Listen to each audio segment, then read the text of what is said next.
what I've done is I brought some more transparencies to show you some decks.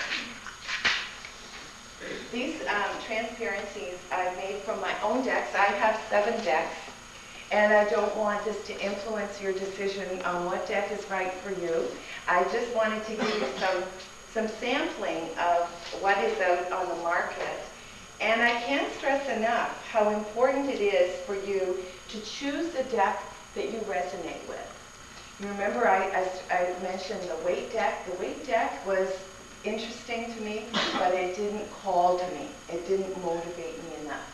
But the Mother Peace deck was the deck that pulled me in, because it was coming at me from an anthropological perspective, a feminist perspective, and a few other perspectives, actually multicultural. It's a very interesting deck, and that pulled me in. But you will find your deck that you can't put down. You want to play with them all the time, you want to study them, and you'll need to pick the right deck to keep your motivation up. So let's just look at a couple of the ones that I've brought. This first one that I'm putting up is Aleister Crowley. This is considered a classic deck. I apologize for this. It's not great. There's the way. Does anybody know these things? The black knob on the pole. The black knob on the pole. The black knob? The black. The black knob. On the pole.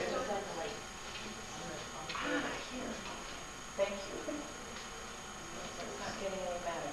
It should. That's about the best I can do. Is that better or worse? Is it a bit better? Just to give you an idea. A slide like this would have been better. Aleister Crowley designed this deck in the early 20s. It was actually painted by Lady Harris, and the paintings originally were huge. 3 by 6 feet, she did them. They were magnificent. You imagine 78 paintings like that. And Aleister Crowley did the writing on the symbolism to go with this deck. So that's fun. And you can see the Egyptian symbolism. Now, I also chose the same 3 cards to put up. So you're looking at the moon card on this side, the death card on the top, and that's the high priestess on the bottom. So I used the same three cards across the deck. The moon I picked because it is related to the unconscious, dreams, visions, imaging, loony consciousness. And that doesn't mean Canadian dollar. The moon calls out to us to listen more carefully in and at the darkness. We had a full moon on Saturday. So we must learn to listen to our soul's calling. That is the message of the moon card.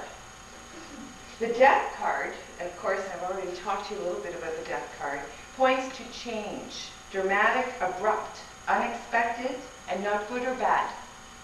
There is light and shadow to everything and everyone. The tarot is a great source of wisdom for the history of this truth. Discovering you are pregnant is an example. This awareness is going to change your life one way or another. Birth and death are really just flip sides of the same coin, and the negatives and positives of its presence really depend on the beholder. When a client sees this card turned over in the position of their future, they immediately jump to physical death and all that that embodies. But death of many things in our life are welcome. This winter for one. But some love the ice and snow and the cold temperatures. Right? So for them it's something, so it really is in the eyes of the beholder. The high priestess, which is at the bottom, unfortunately, let me move this up so that you can see her a little better. The High Priestess is the second card in the Path of the Fool's Journey. So I'm talking about the major arcana here. There are 21 cards, 22 cards actually in the major arcana, beginning with the Fool, who is 0.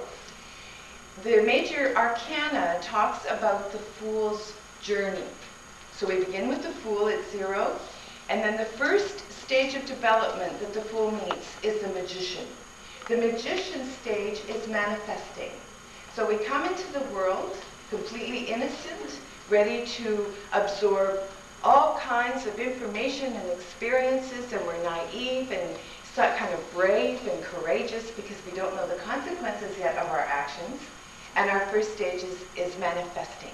The physical world, talk, language, tools, making things, manifesting what is going on up here. Our second stage is the high priestess. She's number 2.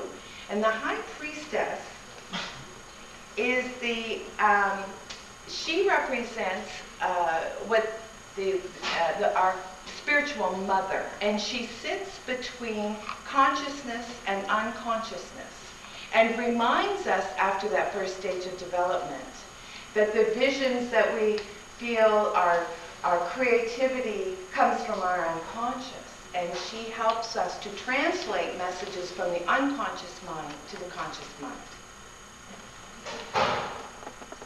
She will help the fool remain open to messages from the unconscious in order to weather the ordeal of the rest of the journey. And of course, there's quite a long journey ahead of the fool. And she's also known as a muse to artists because she inspires the artist to create.